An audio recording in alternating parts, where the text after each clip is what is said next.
Bonjour à tous, bienvenue sur ma vidéo présentation de deck. Aujourd'hui, je vais vous présenter mon petit deck Bête Gladiateur.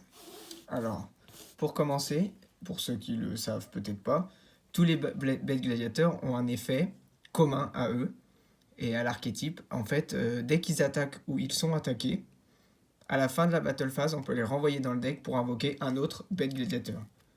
Mais pas un Bête Gladiateur du même nom.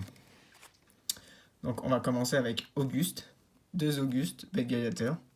C'est un peu le moteur du deck, c'est en fait son effet à lui, c'est que dès qu'il est invoqué spécialement par un effet de Bête Gladiateur, on peut invoquer spécialement un Bête Gladiateur depuis sa main. Donc n'importe quel niveau, rien. Aucune restriction, juste un Bête Gladiateur de la main. Et en plus, du coup, le Bête Gladiateur qu'on invoque de sa main a un effet Bête Gladiateur. Donc ça veut dire que si par exemple on invoque lui par l'effet d'un Bête Gladiateur, on peut invoquer par exemple un autre Auguste de la main et réinvoquer un autre Bête Gladiateur. Alors Andal, lui c'est le petit monstre normal du deck. Il va servir à se faire invoquer spécialement par d'autres cartes qu'on verra après, les cartes magiques. Et du coup il sert à faire des links pour accéder tout de suite à la panthère de laboratoire qui est le nouveau moteur du deck.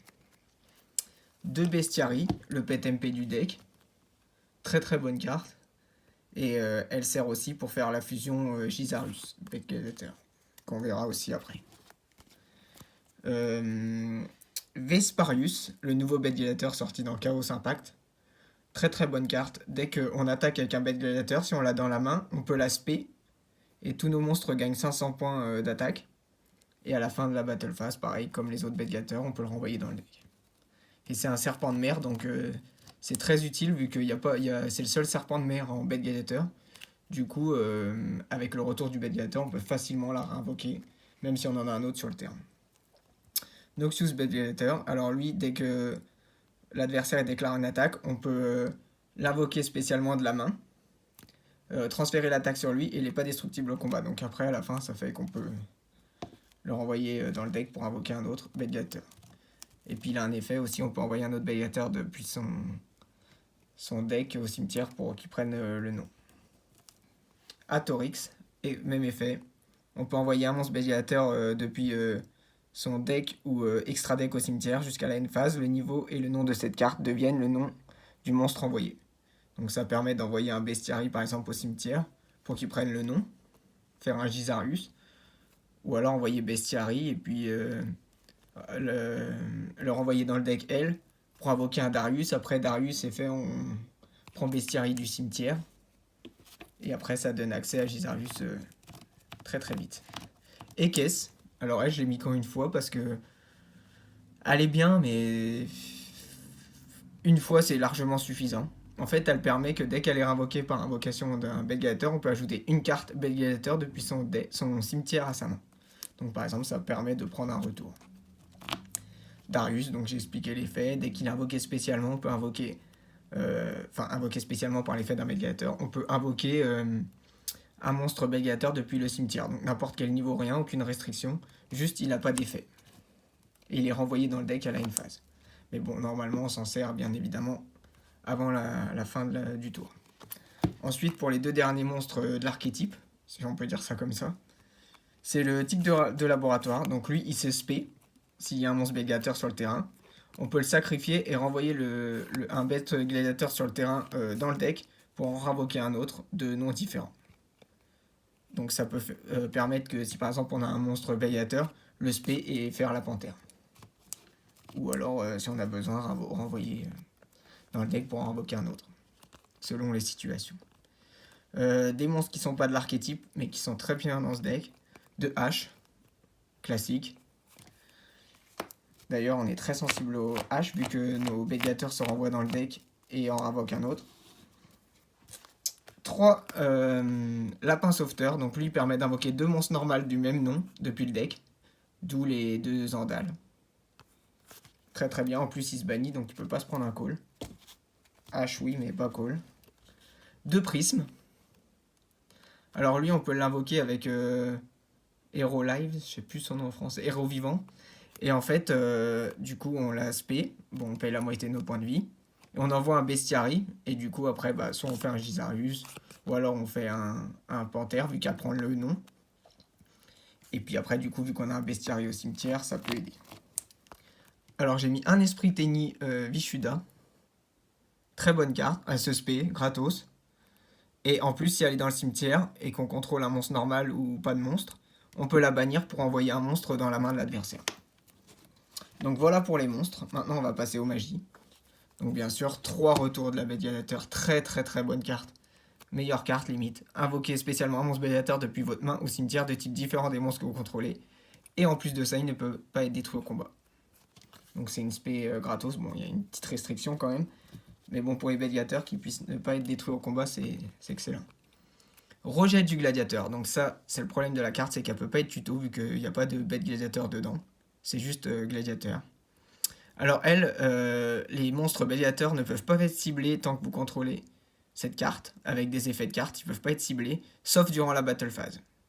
Après, s'il y a un monstre qui est invoqué spécialement du deck, on peut en ravoquer un autre de nom différent depuis le deck. Donc par exemple, on active ça, on fait chasse sauveteur, vu que ça invoque 2 monstres gladiateurs depuis le deck, on peut en ravoquer un autre. Donc ça aide à faire Apollousa au plus vite. Une bête gladiateur unie. Alors elle, c'est une fusion qu'on peut faire que durant la battle phase. C'est une espèce de polymérisation en coup rapide. Donc par exemple, on attaque... oula, je vais faire le focus, excusez-moi. Par exemple, on attaque avec tous nos monstres. Après, on fait ça, on refait une fusion, on peut rattaquer. Et du coup, on peut utiliser des matériels depuis le deck ou cimetière. Depuis le main, terrain ou cimetière, pardon. Donc c'est très bien, c'est pour ça que des fois, il faut envoyer des monstres au cimetière. Et j'ai mis une petite arène gladiateur pour aller tuto un monstre des fois qu'on ait besoin. Ensuite, d'autres magies qui n'ont rien à voir avec l'archétype. Bah, Héros vivant, pardon. Donc je vous en parlais tout à l'heure pour ce prisme et activer son effet.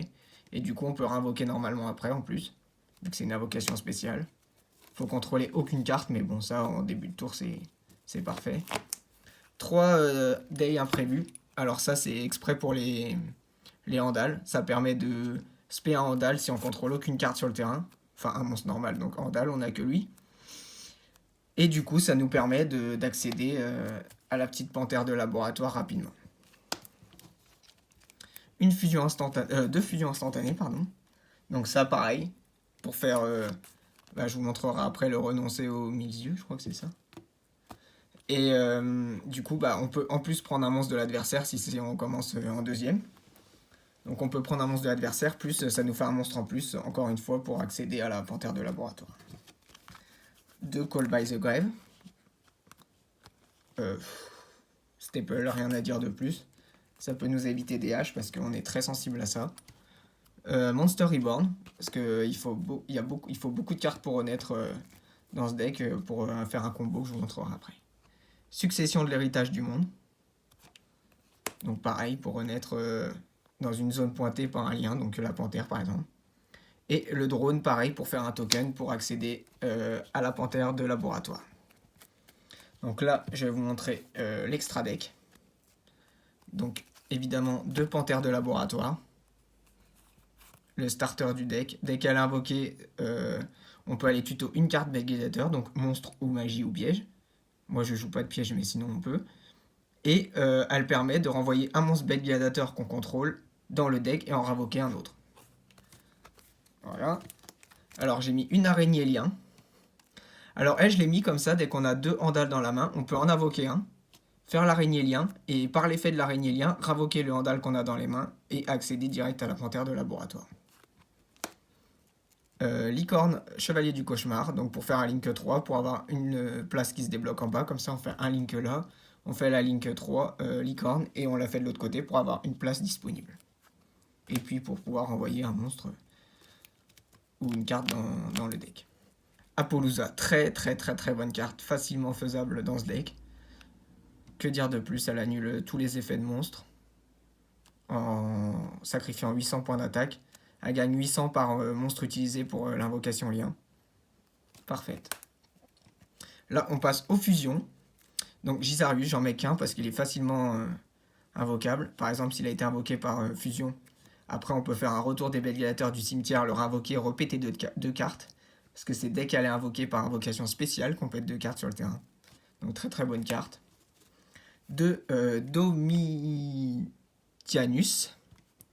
Alors elle est excellente, elle est pareil sortie dans Chaos Impact. Elle, son effet, c'est que on choisit les cibles d'attaque des monstres de l'adversaire. Donc par exemple, s'il veut nous attaquer notre panthère de laboratoire, on peut rediriger l'attaque sur lui-même, qui a 3500 quand même. Et en plus de ça, elle a un effet rapide. On peut annuler l'effet d'un monstre et le détruire. Donc il est facilement invocable grâce à lui. Le boss monster en fusion. Editor, dresseur, bête gladiateur. Lui, son effet, c'est que dès qu'il est invoqué spécialement, on peut invoquer spécialement un monstre fusion. Non, c'est une fois par tour, on peut invoquer spécialement un monstre fusion bête gladiateur. Donc n'importe lequel en ignorant ses conditions d'invocation. Et du coup, on peut invoquer par exemple lui, ou alors le Heraklinos, qui est excellent, je vais vous présenter après, il est vraiment énorme. Donc elle, ça veut dire qu'en plus, si on fait un link avec, et qu'on la fait renaissance du monstre après dessus, on peut réactiver l'effet de réinvoquer un monstre fusion. Heraklinos, alors elle, c'est vraiment excellent comme carte. Franchement, je trouve qu'elle est super forte. Parce qu'en fait, son effet, c'est qu'on peut défausser une carte de la main pour annuler l'activation d'une carte magique ou piège. Donc ça veut dire qu'on peut le faire autant de fois qu'on veut. Et après, il faut avoir des ressources dans la main, c'est sûr, mais bon, c'est quand même très très bien. En plus, elle est niveau 8, donc on va pouvoir faire des X6 pardon, que je vais vous montrer après. Le renoncer au milieu, donc ça c'est pour fusion instantanée. Donc pareil, on prend le monstre, puis après on peut faire un lien avec. Alors, numéro 97, Draglubillon. Alors, elle peut la jouer, mais franchement, je trouve qu'elle est excellente parce qu'avec Tamer Editor, donc Editor en français, avec lui, on réinvoque Heraklinos, ils sont tous les deux X68. Ils sont tous les deux niveau 8, pardon. On fait un X68, donc on fait lui. Son effet, c'est qu'on peut choisir 2 monstres de numéro dragon de l'extra deck. On en choisit un qui sera invoqué sur le terrain et l'autre qui sera en matériel X6 de ce monstre. Donc par exemple, on invoque lui sur les 2 autres. On choisit les 2 là. On met lui en matériel et lui dessus. Lui, son effet, c'est qu'il peut annuler une magie par tour. Et lui, il ne peut pas être ciblé par des effets de cartes. Donc déjà, ça veut dire qu'au lieu d'avoir qu'un monstre en X68, on en a 2, et un qui annule une magie, et un qui n'est pas affecté par des effets de cartes. Donc ça, c'est vraiment excellent. Donc voilà pour l'extra deck. J'ai fait un petit side deck, après c'était un petit... comme ça, c'est pas vraiment le meilleur des choix. Mais j'ai mis Tornado Dragon, parce qu'il est facilement invocable. Avec Darius, on invoque par exemple un niveau 4 du cimetière, et on peut le faire directement. Pareil, Abyss Dweller, contre les salamangrandes ou d'autres decks qui utilisent le cimetière. 2 Dino Luther Pancratops, comme ça fait une invocation spéciale en plus pour accéder à la panthère, ou alors on peut la péter pour détruire une carte sur le terrain. Gamciel contre les Sky Strikers ou des monstres un peu durs à passer. 2 contrôle mental, pareil pour accéder facilement à la panthère en prenant un monstre de l'adversaire. Un tourbillon jumeau, je trouve que ça suffit. C'est un peu dur comme sacrifice de défausser une carte de la main parce que on en a besoin de nos cartes, et dans ce deck avec Heraklinos par exemple, ça peut faire mieux qu'un tourbillon jumeau. 2 Cosmic Cyclone, donc pareil pour bannir. Donc ça c'est pour des cartes qui sont chiantes, qui ont des effets dans le cimetière par exemple. 2 Zerkanbi. Bon ça après ça peut me pénaliser aussi, mais je peux quand même tourner autour et puis ça peut embêter certains decks. Ordre impérial, victoire gratuite contre SS. Enfin gratuite entre guillemets, ça aide beaucoup. Et un vent perdu. Après il reste 2 places si vous retirez vent perdu, donc vous pouvez mettre autre chose. Moi j'ai mis vent perdu parce que c'est quand même une très bonne carte. Donc voilà pour le deck. Je vais peut-être refaire une vidéo plus tard où je vais vous expliquer les combos qu'on peut faire avec. Parce que après il y en a beaucoup sur internet, vous pouvez aller regarder si vous voulez voir au plus vite. Mais franchement, ce deck a de bons potentiels. Je pense pas d'un deck méta, mais franchement, ce deck est fun à jouer, ça change, c'est un autre style de jeu et voilà. Merci d'avoir suivi cette vidéo, j'espère qu'elle vous aura plu. N'hésitez pas à vous abonner, à liker et j'espère que cela vous aura aidé pour construire votre jeu ou vous donner des idées pour construire à votre façon. Merci, au revoir.